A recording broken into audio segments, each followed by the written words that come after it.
You wanted the best. You've got the best podcast. The hottest podcast in the world. The Chris Voss Show, the preeminent podcast with guests so smart you may experience serious brain bleed. The CEOs, authors, thought leaders, visionaries, and motivators. Get ready. Strap yourself in. Keep your hands, arms, and legs inside the vehicle at all times, because you're about to go on a monster education roller coaster with your brain. Now, here's your host, Chris Voss. Folks, it's Voss here from the ChrisVossShow.com. Ladies and gentlemen, there are only things that makes official. Welcome to 16 years going on 17 of the Chris Voss Show. Over 18 years on the YouTube. We've been bringing the Chris Voss Show. And what we need to do is run this like an MLM from here on out, where you invite 5 people in your downline to subscribe to the show for free. Go to goodreads.com/Chris Voss, LinkedIn.com/Chris Voss, Facebook.com/Chris Voss, YouTube.com/Chris Voss, and all those crazy places on the interwebs in the sky. Today, we have an amazing young man on the show. We're going to be talking about his insightful book, his experiences, and how he can give you some ideas on maybe where the American economy and capitalism is going. That certainly is a discussion, I think, that is forefront in 2025 for those of you watching this 10 years from now. His book is coming out December 9th, 2025. It is entitled Capital Evolution, The New American Economy. Seth Levine joins us on the show today. We're going to be getting into it with him, and he is a longtime venture capitalist. He works with venture funds and companies around the globe. His day job is a partner at Foundry, a Boulder, Colorado-based venture capital firm he co-founded in 2006. He is also the co-founder and chief strategy officer of Goodbread, a small business lending platform.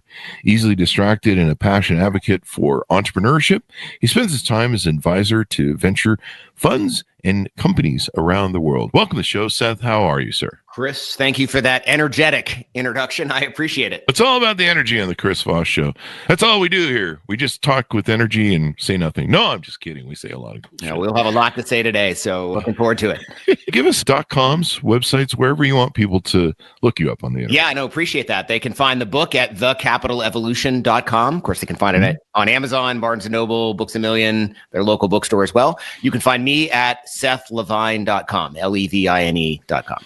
Seth, give us a 30,000 overview. What's in your new book? Yeah, really, Capital Evolution is an exploration of where we sit in capitalism, a bit of a defense of capitalism, which 3 years ago when we started writing it wasn't exactly what I was thinking would be necessary. But obviously at this moment in time when we're talking, we've just elected a socialist mayor of New York, the largest city in the country and the financial capital of the world. So maybe it is a good time to talk about capitalism and maybe why capitalism is important. But also the book describes how 50 years of neoliberal capitalism, the style of capitalism that we've been operating under, which really supported shareholders over everything else, hasn't necessarily served us well, and has led us to this moment in time where inequality is rising and where sort of political instability seems quite high, not just in the US, but all around the world. And that's perhaps an inevitable outcome of the neoliberal style of capitalism. So we talk through the history of that in the book, but then describe maybe a slight twist on capitalism that's still very much market-based, very much capitalist, but perhaps can maybe bring some people together and help the middle class and ultimately help our entire economy. Now, is this in reference to this neoliberal era? Is this kind of things Noam Chomsky was talking about in the 80s? I mean, the guy that, Noam is probably not a neoliberal. The guy that's most associated with it is Milton Friedman. He was a famous economist, and he wrote about this in kind of the 1960s, but then in 1970, he published an article in the New York Times that was titled, The Only Responsibility of a Corporation is to its Shareholders. Yes. I'm paraphrasing the title slightly, and that's when those ideas at least got into sort of the public square. It was really Ronald Reagan and Margaret Thatcher here in the US and then the UK who kind of embodied those ideas and took them mainstream. And then that's kind of what we've been operating under for the last 50 years. People our age, Chris, like this is sort of all we've ever known. I actually hadn't thought that deeply about it until I started writing the book. It felt like something wasn't quite working, but I hadn't really realized or at least appreciated how capitalism sort of shows up in different forms in different places. And it also, in the US, it showed up in different forms over time. I mean, in the sort of at the end of World War II through basically 1970, the US was in what is known as colloquially as the golden age of capitalism. But it was a much more sort of equal time, right? Their CEO pay wasn't quite so high relative to workers. Workers were sharing a greater percentage of revenue and ultimately, therefore, profits. And overall, the economy was actually growing faster, right? It was both more stable and growing faster. And so we wanted to ask ourselves, I wrote the book with a co-author. She and I have written now a couple books together. We wanted to ask the question of, does it have to be this way? And we're not alone in that, right? I mean, really, I would probably argue that the neoliberal age has ended. We're sort of in this messy middle, like nothing has taken over yet. But really in the late teens and kind of punctuated in 2019, the Business Roundtable, which is this group of CEOs, about 200 CEOs of the largest companies in the United States, they came out with this statement about a purpose of a corporation.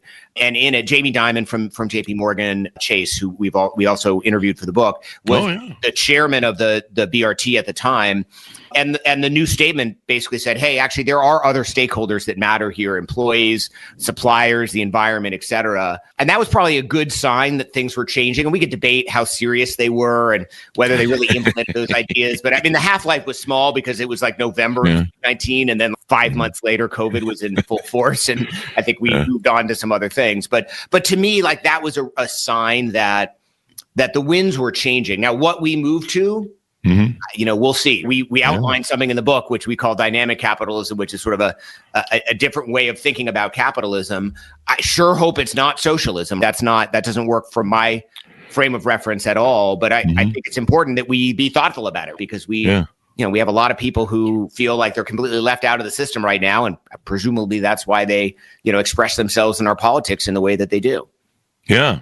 Yeah, most definitely. There's a question I have on that. Let's get into it. So I was looking actually for the Milton Friedman thing, and I couldn't remember who did it. And I just put in 80s thesis of the Wall Street greed. You and I grew up. I graduated from high school in 86. And so I was witness to, and you may have also been witness to this era, but we lived in the era where Main Street ruled the world, right? Yeah. Where it was, whether you're in a small town, there was plenty of businesses or, most business, I haven't been to most small towns, I guess, maybe. But there was, Main Street ruled the world. And then there was the rise of the big box stuff, the Walmarts, the Walmartification, big box store of America. But, the Ivan Biosky era, greed is good, It's funny, you cite that and people go, yeah, that was the movie. And you're like, no, some asshole actually said that. Yeah, someone actually said that. He was actually a criminal who went to jail for insider trading. But I watched that whole thing rise and where it flipped and it became, job security. I watched my father and struggle with this changeover of life where, you no longer had the job where you worked for 40 years and got a little watch at the end and a sweet retirement over to this thing. And then the illiberalism, like you said, of Ronald Reagan and Margaret Thatcher. I mean, him getting Wall Street to ship jobs overseas and destroy the unions, which was, very illiberal. It destroyed a lot of stuff. And so I think you're the same sort of mindset that we kind of got there from here, that Milton Friedman, Wall Street seems to have used as like a get out of jail card. Okay, we can fire people and raise stock prices. It's all about stock prices. Yeah. And so totally agree.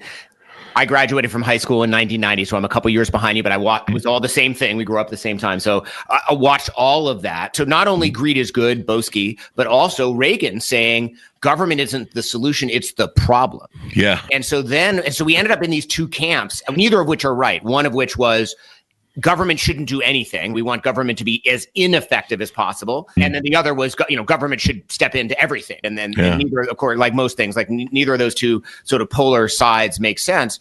But Reagan really presided over Yeah, the greedification, let's call it that. I like that thinking of our economy. But there's another thing that happened there, which is that companies shifted from thinking to the medium to long term to just thinking in the short term, right? And there's a reason why stock-based compensation sort of took off again in the 80s, and it forced executives, or I shouldn't say forced, it incented executives to think for the short term. Now, it turns out short-term thinking actually doesn't work that well. If you look at the Fortune 500, the half-life, this might be interesting to you and to listeners. The average half-life of a company on the Fortune 500 is 20 years. So really? These are the biggest companies in the world, right? Or at least in the US. And they actually don't do a very good job of perpetuating themselves, because 250 of them aren't going to be amongst the 500 biggest companies 20 years from now. But that's the result of this kind of short-term thinking. So one of the things that we describe in the book is one of the tenets of dynamic capitalism is thinking for the longer term. And I think that's quite important. You also referenced something else that is really important for us to sort of address, and we do in the book, which is we've treated the middle class for the last 40 years as like a resource to be extracted from, right? The middle class wages over that time period grew 12%, not to be confused with the sort of upper management wages, which grew 900%. So, I mean 12% total over that entire, let's say the last 30 years. It was really 78 till essentially now. So more than 30 years, 40 years. And what did we do? We piled that. We were like, hey, you need to be consumers. By the way, we're going to outsource everything to China so it'll be cheap, and we'll make debt readily available and cheap. And you'll figure out how to keep up with the economy by just piling debt on to more debt to more debt. And that's just unsustainable. We've kind of reached a breaking point there. Yeah. And I think we see that. Interestingly, we see it in the rise of Mamdani in New York, and this sort of, hey, I don't have a foot on the economic ladder. What free stuff can I get? But it's the same as what drove the populism on the right as well, which is my jobs have gone away. My dad or my grandfather had a job in manufacturing. Now I can't even find a place to work, which is probably why some double-digit percentage of Mamdani voters were Trump voters. And also why Trump and Mamdani had this like summit when everyone was, they're going to go at it and whatever. And, they kind of got along because they have very different ideas for what to do about these problems. But the overall problems, or the underlying problems they talk about, are not that dissimilar. And in that way, politics is less a continuum with a point on either end and more of a circle, and these 2 points at the top actually come pretty close together. Yeah. It's interesting how this whole thing plays out. And there's political aspects of it too, like we said with Ronald Reagan and neoliberalism and Margaret Thatcher. And we think we've had plenty of authors discussing that on the show.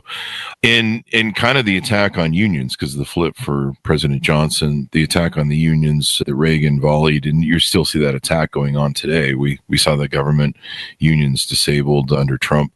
And I think unions across the board are really on the fence. I think I saw one that went bankrupt or was going to go bankrupt without some funding in Michigan the other day. I'm not sure, but it was something along those lines. I believe it was a government bailed out union.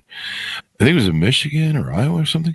Anyway, so you guys have designed, let's get to the book because I'm kind of wandering here. You guys describe wandering's good, right? It's wandering's good. These are important topics, and they're broad, right? I mean, the thing that's, I hope that people who are listening are like, this is kind of interesting stuff. Yeah. And obviously my prescription would be go buy the book and read about it because, we spend 300 and some odd pages, like really kind of digging around into that, but in a very accessible kind of, easy to understand kind of way. It's not one of the reasons we wrote the book is because we felt like there were sort of two kind of book on capitalism. One was like written by academics that had sort of never had any real business world experience. And they were kind of, I don't know, very heady and not very, I didn't find them to be very easy to read. And then the other kind was sort of like a personal journey, like a CEO talks about their own experience at their one company and what they did. And we, Elizabe, my co-author, is a business journalist. I've been in venture capital for 25 years and, we're real practical. Before that, I was in business. Like we are actual like practitioners of business. We felt like we would be maybe a better pair to be talking about this than the people that had been previously writing about it. Yeah. And the important thing in what you said is, the one thing man, I always say this on the show, the one thing man can learn from his history is that man never learns from his history. And thereby we go round and round. And a lot of people think, this is a latest president thing. This is the latest two president things. No, this thing's been going for 40, 50 years. I'm still waiting for my check. I think it was in junior high when Trickle Down Economics came out. Yeah. It was sold to the public. How's that working? And I'm still waiting for my check. I don't know about you, but in the mail somewhere. And I watched the delusion of the middle class, and I could see it coming out of high school. Yeah. And you could see, this new upending of everything, and where Wall Street was just important. It was just like, it became like a badge. We laid off 40,000 people. Oh yeah, we can hold my beer. We can do more. And the stock price goes up, right? Yeah, stock price just soars. And I remember the gall of it too back then, because it was such a shock. You'd be like, are you guys really doing that greed thing? Like, we sent Ivan Bielski to jail and you're still doing the greed thing. Okay, well, yeah. That's again, to my point about the Fortune 500, it's not really working for companies in the way that they think it is. It's like a sugar high, right? I mean, if you pound a Coke, you will have a burst of energy. It's got a lot of sugar in it and some caffeine, but there will be a crash later. And I think one of the things that we have not done well in this economy, but that we argue for, and I think the BRT, the Business Roundtable, was sort of saying underneath its latest proclamation in 2019 is, hey, we should stop managing to quarter results, take a longer term view. And there are companies that have tried to do that. I mean, Google famously described that in their IPO filing, back in whatever year that was, 2010, something like that, when they went public. But, there was a long letter from the two founders kind of saying, hey, we're not going to manage to quarter over quarter. We want, and so if you want to invest in our stock, you should be, in for the long haul. I think they probably have actually mostly done that. No, they have this huge advantage of having this massive cash flow engine, and it doesn't require a lot of people to operate that business on a relative basis. And, one of the things we talk about a lot in the book is this trend where businesses are, and we actually have a graph of it in the book. If you graph the percentage of revenue that goes to labor, to employees over time, it's gone way down. And the argument isn't that we should force companies to hire more people than they need. That's not at all what we're saying. But we do need to find more and better ways for labor to participate as owners. And so we really talk a lot about empowering an ownership economy. I like to say it's creating more capitalists, right? So, some of my friends that are a little more skeptic because they're in the, 1% or 1/10 of 1%. And they're like, no, we're doing pretty well. Why do we need to do that? And say, hey, actually, this will help perpetuate the economy that's working so well for you. Why don't we concentrate on growing the pie and maybe spend less time arguing over how we split the pie up? Not that that's not a relevant discussion to have, but the much more important discussion is, how do we make a bigger pie? And we talk about things like GDP growth. That's ultimately what they're saying. We don't do a good job of maybe explaining it, but having more capitalists, more owners, more people with a stake in our society, these things are good things, right? I mean, a good example of that, by the way, is like these baby bonds. Trump wants to call them Trump bonds, but whatever. The $1,000 that was in the BBB for every child born between, I think it was 25 and 28. It hasn't been implemented yet, but things like that, where people have a stake in the markets, great. Let's do that stuff. But how do we do that at a larger scale, meaning more than just a couple years? And how do we enable more opportunities for people who are workers to turn their labor into ownership? And we talk about some examples of that in the book, one of which, by the way, speaking about sort of 80s and greed is good, but one of them has actually been implemented by KKR, Barbarians at the Gate, which is the takeover junk bond. Yeah. And those guys are ruthless. And yet, there's this guy that we met, Pete Stavros, who's super senior at KKR, and he's implemented all of these labor employee ownership programs in these manufacturing businesses that they've invested in. And they've done incredibly well. Like it's been really effective. And he is super clear. Yeah, I think this is the right thing to do. Is both his parents were middle class. He grew up sort of understanding these divisions between labor and capital. But he's like, look, we're making more money for us and our shareholders, right? And in that case, KKR is public. Anyone listening could be a shareholder of KKR. But I think that's a good example, and maybe a counterintuitive example, because KKR is sort of at the zenith of capitalism, someone trying to promote these practices of employee ownership. So I don't make an argument we should do it in any altruistic way. I think we should do it because it's better for society, and it makes more money for everyone. It grows the pie.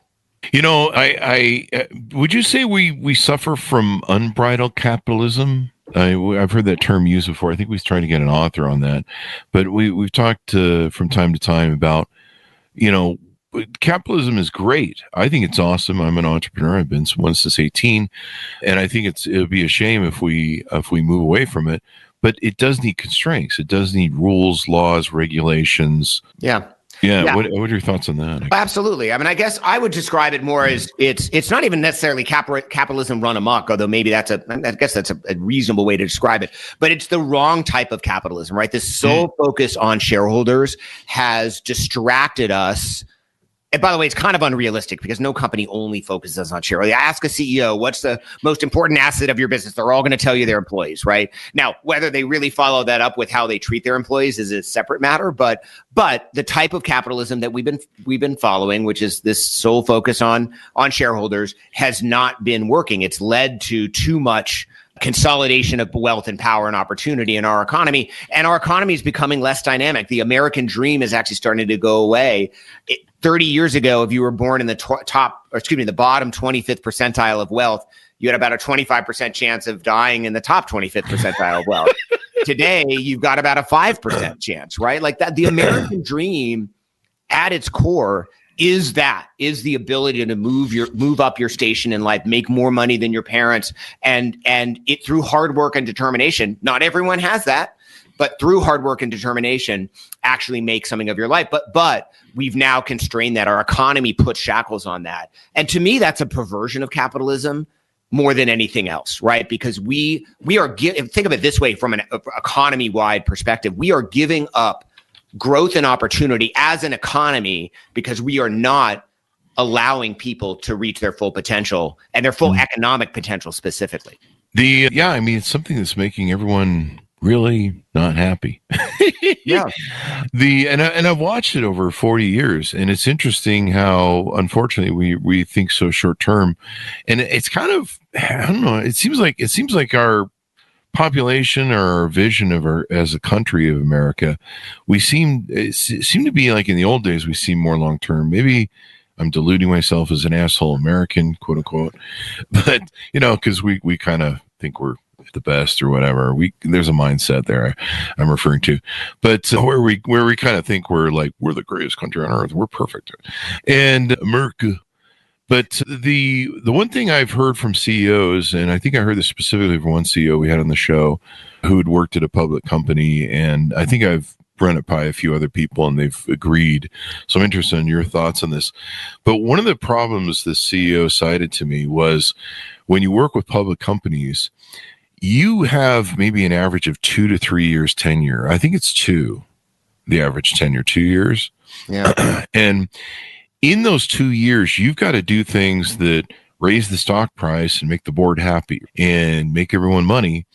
And he told me it's really hard, Chris, to invest in something long term because you're not going to be there to see it. And you're not going to be there. So if you say you invest in, I don't know, like AI, maybe those centers that run power or whatever, right?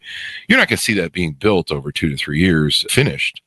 And so he goes, your mindset really becomes, what do I do now to bump the stock price? And of course, since, what we've been talking about is this thing since the 80s where it's, we just fire a ton of people and we also put out PR that we care about people and our employees and we're an ethical company and we care with moral standards. And by the way, 20,000 a year fired.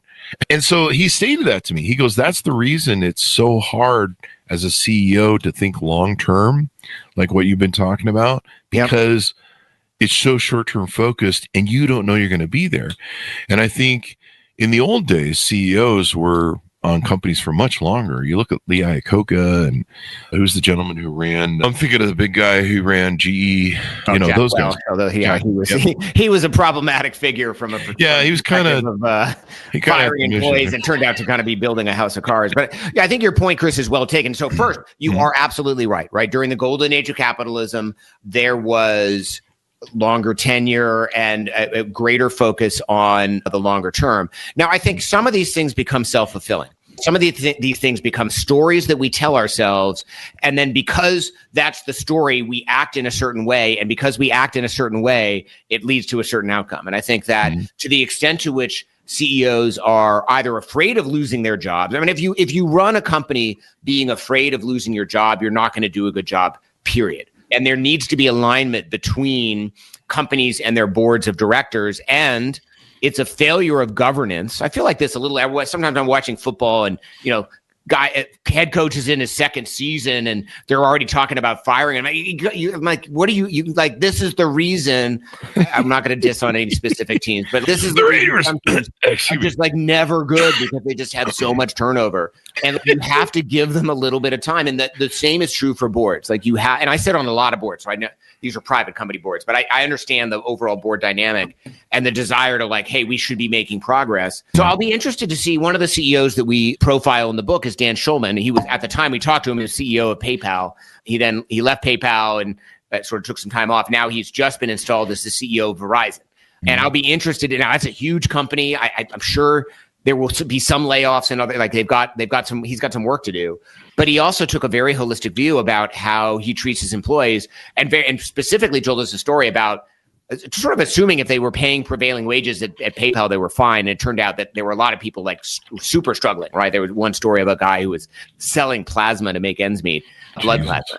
Yeah, crazy stuff. And Dan was like, hey, this is a problem. We are a, whatever it was at the time, $4 billion company. We can afford to figure out how to pay people better. And by the way, over time, that meant lowered employee turnover, higher employee satisfaction, higher productivity, and things like that. It ultimately paid off.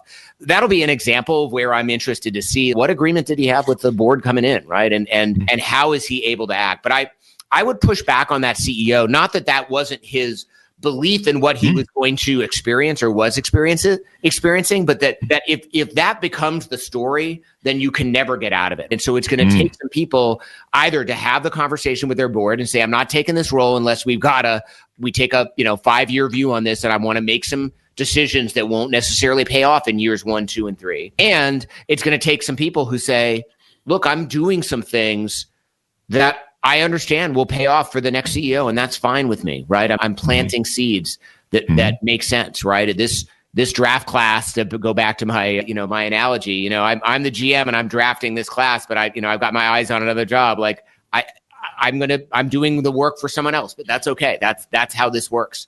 Mm-hmm. So you guys propose this new capital evolution, basically a new way of maybe looking at capitalism, redesigning it. Can you give us kind of a quick framework on it?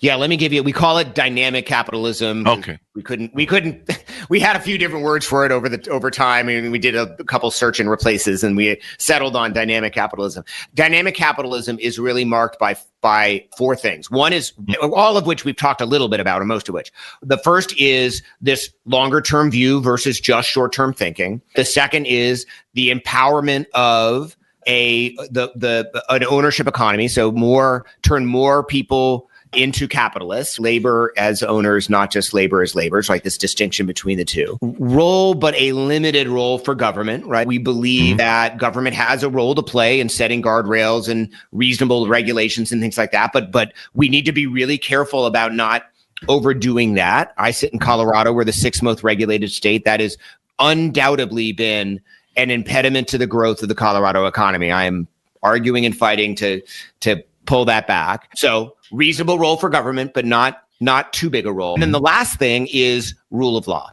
right? Just that we haven't touched on this, but we need to be able to operate in a world where we understand what the rules are and that and there are consequences for not abiding by them. And there have been times more recently where it feels like maybe that's a little shakier, which is why we had to say it. I mean, saying this 10 years ago, people would have looked at me like, what are you talking about? We have the rule of law in the United States. A little less so today. And so it's worth actually saying this is important for the proper functioning of businesses and markets. And if you only need to go to some countries where they clearly don't have the rule of law to see what happens to markets and economies when that goes away. We do not want to do that as a country. And those are the 4 tenets of dynamic capitalism. Yeah. I kind of like our new rule of law. You just pay a meme coin and you can get a pardon. Yeah, whatever you want. Yeah, exactly. Yeah, it's pretty cool. It's who you know, not what you know, Chris. It's who you pay. It's going to be funny to see if we ever trace those. So you propose this new economy, and what is the core of it that maybe helps the middle class, helps consumers? I believe in an abundance sort of mindset. Rising tide lifts all boats, but it seems like in the 80s the economy turned to scarcity, where it's I'm going to get mine and I'm going to get in, you're going to get yours, and I'm going to try and fuck you out of yours as much as I can. And you see the $1 trillion pay package to Elon Musk, which is extraordinary by how poorly he's run the country or the company, at least as of late. I mean, there are so many Teslas I see driving around that they've changed the logo on the car to where it looks like a Toyota Corolla with that Nazi salute. It was just insane. But to see someone get $1 trillion like that, I think that's a real benchmark of what the real problem is with shareholder value being preeminent or billionaires being preeminent. And yet people, I just saw something today. In fact, I was going to post about on Facebook. Dollar Store had its best earnings ever, and I guess blew up the market today or yesterday. So it tells you where the economy is. Everyone's sign that people are struggling, right? No, it is. Yeah. And people are putting all their groceries now on Klarna and Affirm and these short-term lender things. This is insane. This is like a 2008 House of Cards. It doesn't work. And by the way, we're doing that as an economy. I mean, my biggest beef with the BBB was that it created $2 trillion in additional deficit spending. So we're adding $2 trillion a year to the debt. Like, that just is unfathomable and is unsustainable. I mean, Jesus. Jimmy Carter proposed a budget. This is $79 or whatever it was, but that had a $20 billion deficit. And it was like the world had ended. And, now we're talking trillions of it. Just doesn't make any sense. So look, there are no easy prescriptions because I agree with your comment about abundance. By the way, abundance both in the general concept and abundance in sort of what, was argued in the book Abundance, which is, hey, how do we make it easier to actually build things and do things in the United States? The reason Texas has lower housing costs than California is because you can build a house there. And actually, in that case, declining housing costs, despite the fact that there's an influx of population. So that all makes sense. I also sometimes frame it in the sort of zero-sum mindset. That we should get out of that mindset, which is the I win, you lose thing that you described. Yeah. So we need to get out of that because we need to grow the pie, not just have a pie and start and keep arguing about how we divvy the pie up. And to do that, we need to give more opportunity to more people. There are long-term things we can and should do around that, around how we educate the population, maybe how we integrate AI into education or other aspects of our lives. Absolutely about how we empower more people to be owners, some guardrails around, what companies sort of can and can't do in a bit of a different way. We talk a lot about leading into power and power generation. The U.S., I don't know that everyone sort of appreciates the extent to which the U.S. won the economy of the 20th century because of our dominance around power generation. Primarily, in that case, it was around fossil fuels, but power generation. And the same thing will be true of the 21st century. The country that wins power is going to win. And I worry a lot when I look at what's going on in China, 35 nuclear power plants that are being built right now, as opposed to 1 or 0 in the US. It depends on also if you count 3 Mile Island, which is like a 60-year-old power plant that we're going to try to refurb, right? We need to do a better job, whether it's nuclear or continuing on fossil fuels, which I think is important, or wind or solar. We need to be investing more in those areas of our economy, and it's going to create some hard trade-offs, right? Where we have to decide, can we afford to spend $1 trillion on, weapon systems that fought, in the 1980s and 1990s? Is that the right way to spend money? What level of social programs is the appropriate level of social programs? Where do we invest in education and job training so that people can increase their economic output and economic opportunity? Those are, I don't have all the answers. I mean, I have my own personal answers to those questions, but I certainly don't profess to have all the answers to that. But those are the types of questions that we're going to have to ask ourselves if we are to chart a path forward. And being able to have those discussions, I think, is kind of at the heart of what we describe in the book, which is not easy, but needs to happen, right? We need to build some coalitions. We need to be willing to talk to people that have different opinions than we do. And we need to think about solutions that aren't based on what worked 20 years ago, but that are based on what might work for the next 20 years. Yeah. What do you know, during this discussion, I've been thinking about this offering that Elon pushes, and I don't trust Elon further than I can throw him. And he's always, I don't know if this is bait that he's playing with or reality, but he talks about having, AI creating this generation where we all get, I'm not sure the term he uses, but we basically get a free paycheck. We get earned income or free income because universal basic income. Universal income. Yeah. That's probably not the way to solve this, when you think, because that seems like you just get enslaved maybe to a corporation. And I am. We touch on UBI in the book a little bit. I'm skeptical of it. It's very popular in tech circles. Yeah. I think it assuages our guilt that we're going to somehow, automate the world out of jobs. I think a couple of things. One is I should say, I am a techno optimist, right? Like I don't believe we know how AI is going to affect sort of the overall world, but I do believe that I believe and hope that it will ultimately be positive. That doesn't mean that there won't be some short-term disruptions. We should also probably learn from the outsourcing of the 90s, which we handled really badly. And think about how we help people through that transition. But I also believe, I don't think that most people just want a government handout, right? I think I think people sometimes forget when they start talking about this stuff, and I think Elon might fall into this category, that there's a certain, people get a paycheck out of working, but they also get a dignity and a purpose out of working. Pride. And I don't think you can simply ignore that last part and just say, hey, the economy's now so productive that, people, you don't have to work and we'll just give you a little bit of money. I don't think that's really what people want. Now, do I think that there are things that we have to deal with now that we as individuals won't have to deal with later? And by the way, I'd remind everyone, there's never been a better time to be a human on planet Earth than now.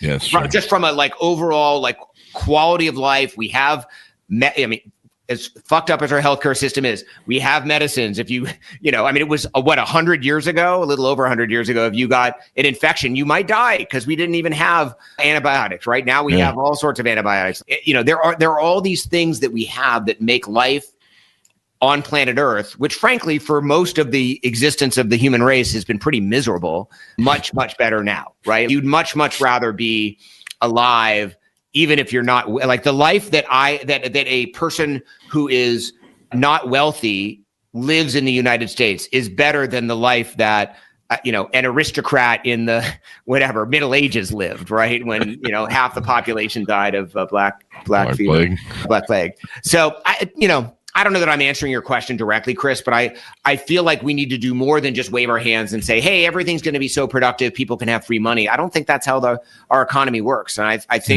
And I think we need to be more productive because we need to grow our GDP. We have a big debt and we need to grow out of it rather than inflate out of it. That will be incredibly painful for workers. Yeah. And so I think that will happen. How that looks, look, we were saying a little bit of the same stuff around the internet when it came out. We're never going to have to go to work again. And we're going to all, and one, it took 25 years for that to happen. We're finally talking over Zoom, or 20 years in the pandemic. But two, people came up with other things, right? And, when we invented the automobile, then there were a lot of people that made their living, dealing with horses and stuff like that. At one, it was scary, right? Literally had to walk in front of cars. They were called flaggers, and they would wave a flag in front of the car because it was so scary and dangerous, right? So things that used to be seemed as brand new technology and incredibly scary are now no longer scary, right? Cars, airplanes, things like that, internet. That's part of it. Those are all examples of that. And two, and another example is, look, 100 years ago, 30 to 40% of the population made their living on a farm. And now 2% of us feed the rest of us, right? So it's a long way of saying we don't know how this is going to work out, but just because we got more efficient at farming doesn't mean that all the jobs that were on farms went away. People found different things to do. And I think ultimately that's what happens in AI. So what I worry most about is this transition period, which I think can be messy. Yeah. The trough that you have to go through of the Luddites, I suppose, is a good example. And there's a lot of crossroads. You see these younger generation that they think socialism is great. I was listening to, I think, someone on the Sam Harris podcast, and I forget the name of the person. People can message me if they want to know. I'll look it up.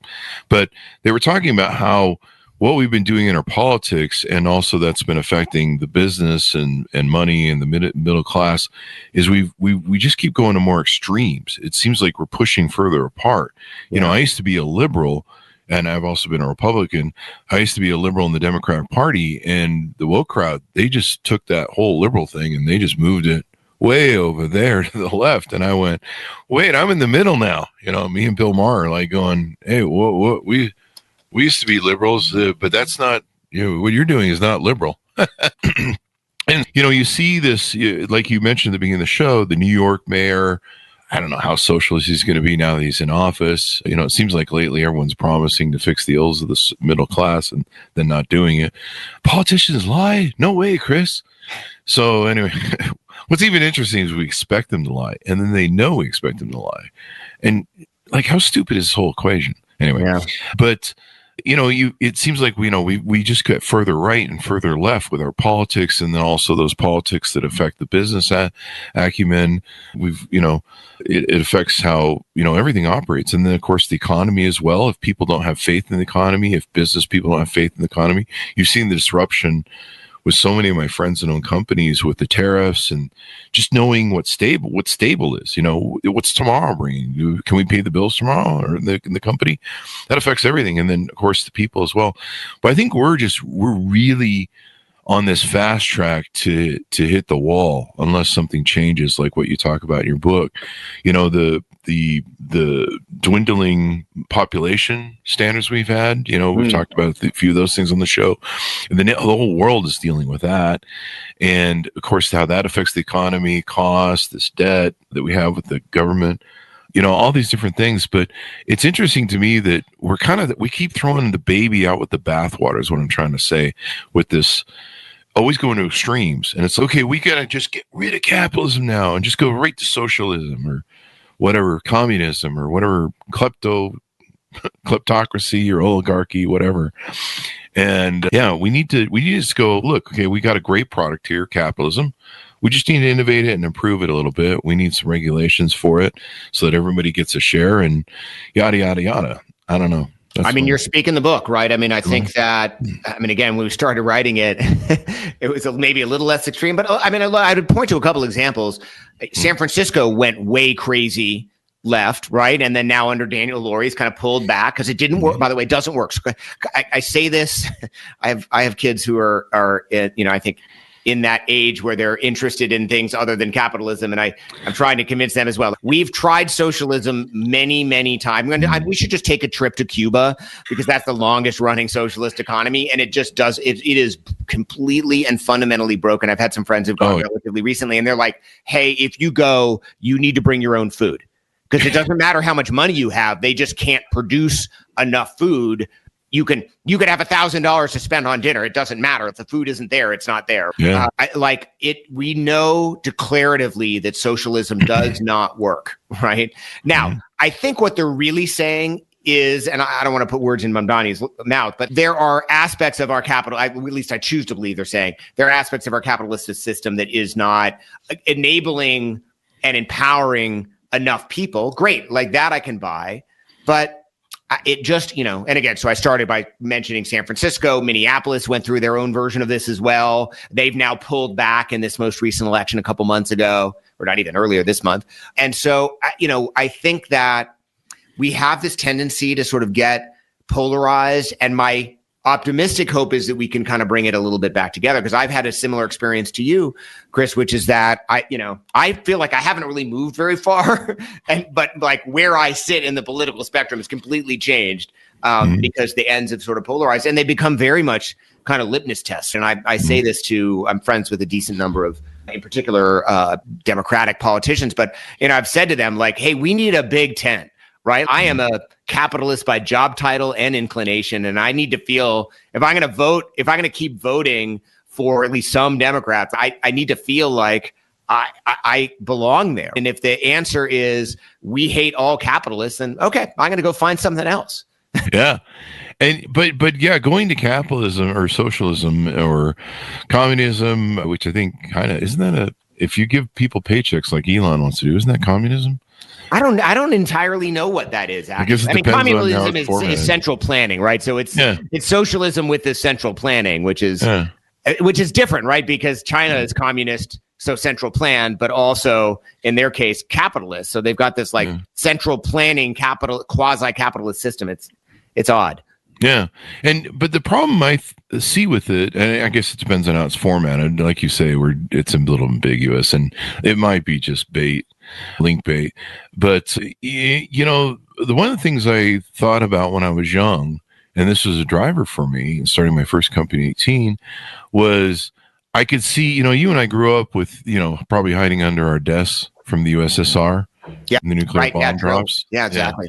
Yeah, most people don't know those old Levittown steel desks can withstand a nuclear bomb. Yeah, it's the wood and the steel. And I think there's some asbestos and some other fun stuff that we were breathing in. Yeah, we were all taking it in there. That's that we lived, and that's why we survived as Gen X folks. So anyway, I was watching capitalism, and of course, eventually the fall in '89 of the wall. Yeah, was it '89 or '90? 89. Yeah.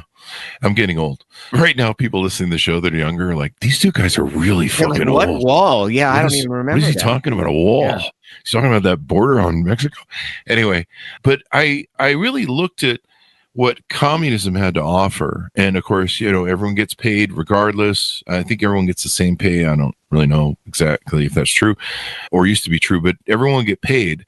And to me, it squelched the spirit of human nature to excel, to dream, to work hard, to desire. Because you're just like, why don't I fucking want to work harder if Bob's going to get the same paycheck I do? I'm just going to not give a shit. We took a family trip, this is a number of years ago, to the Czech Republic. We were in Prague, and this guy was showing us around. He's probably 10 years older than we are. He'd really, really lived under communism. And I was asking him about what it was like. And we were right in front of a restaurant. And so he sort of pointed at that. And he's like, I remember this restaurant, but the menu at every restaurant had to be the same. It was prescribed by the centralized power. And so there was no incentive, and the prices all had to be the same. So every restaurant had the same menu and the same prices. And there was very little incentive, he was describing, for anyone to try to do anything with that, because you had a fixed potential revenue, right? There was no opportunity to innovate or do anything with that. And he really described in very passionate terms just how destructive that communist mindset is. And, the challenge is that that generation is kind of going away, right? He probably no longer, I'm sure he's in his 70s now. He's no longer giving tours, to American tourists or Western tourists anymore. And we run the risk of kind of forgetting about what those things were like, because the people that experience that are kind of going away. And, like we do with history all the time, is we tend to romanticize. And I think there is a sincere belief on the part of a lot of people that what's happening now isn't working. And there's this pull to romanticize, hey, wouldn't it all be great if we shared more? And their version of that is socialism. And, I would encourage people who are maybe at least curious about that. Javier Milei, who's the president of Argentina, gave a very impassioned speech at the UN. This is like a year and a half ago, where he talks about the history of Argentina, right, which was once the 5th largest economy in the world, right, back in the early 1900s, and just was destroyed. I mean, completely destroyed by socialism. And, Milei has his own challenges. And again, there's no one is perfect. And this is not an ad for him in any way. He describes really well and eloquently how that came about and why it was such a mistake. And we should not forget that, because we should learn from history. I mean, you said earlier, we tend to repeat, even though we shouldn't. But I would encourage people, especially people who are really enamored with this idea of socialism or leaning in that direction. Go look up some history and let's work on something that's better, right? We don't have to throw the whole thing out because it's not working exactly how we want it to be. Let's find a better way forward. And that's, again, back to the book. That's what we try to outline in the book. Here's a blueprint for how to move forward in a better way that still captures all of the benefit from capitalism, which is a little bit like the Churchill quote about democracy. Like, capitalism is terrible, except it's better than all the others, right? It's got, and I wouldn't say it's terrible, but it's got flaws. It's got flaws. But it's better than all the others, right? So how do we capture the best of capitalism, the benefits of scale, fast moving, dynamic markets, but do so in a way that allows more people to benefit? And it's actually not that hard to do. We just need to decide we want to do it. So I hope a lot of politicians read the book because I don't think it's that hard. I had it out to some people and stuff. The Hugo Chavez too. I watched him destroy Venezuela.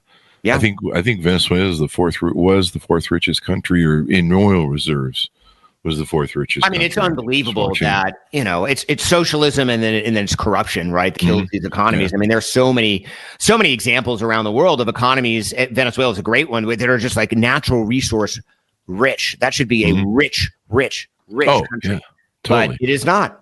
Yeah. And then it's interesting how socialism seems to, I haven't studied this across the board, but socialism seems to lead into authoritarianism. You saw that with Chavez. And you saw that. You saw that in Venezuela as well, right?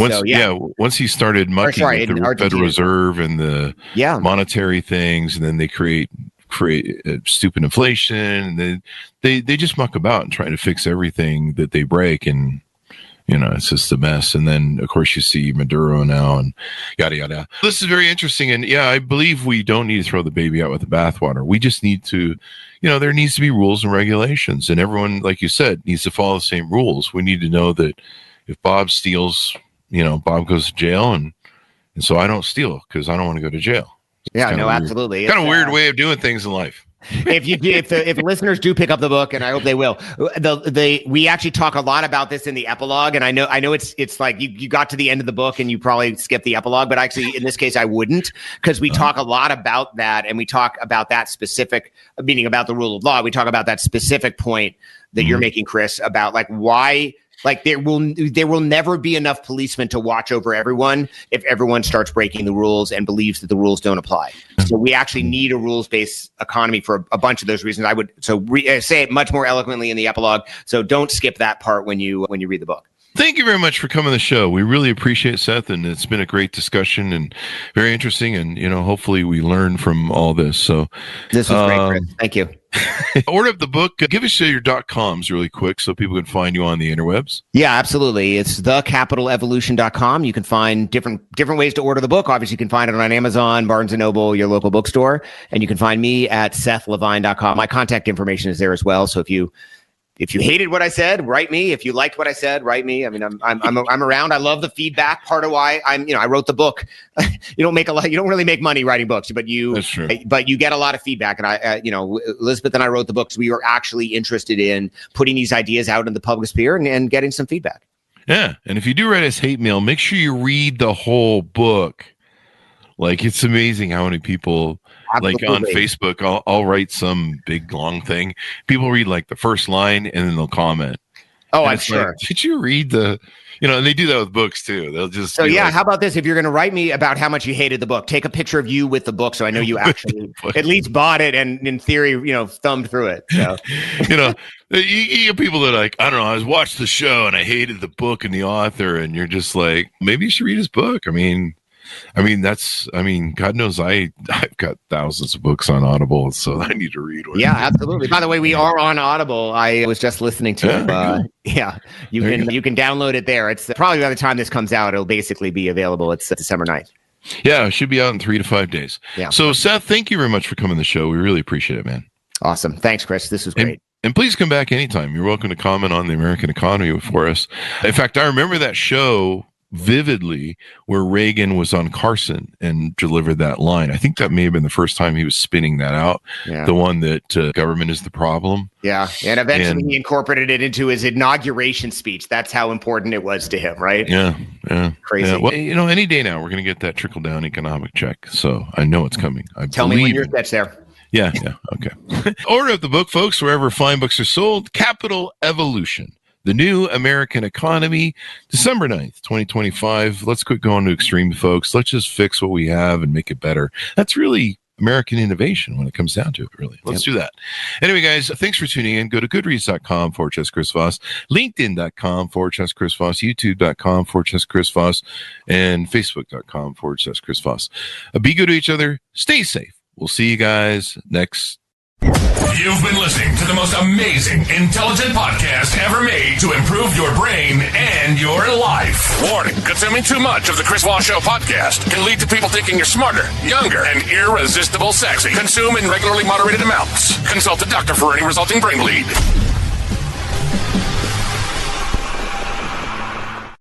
All right, sis. Thank you very much for coming to the show.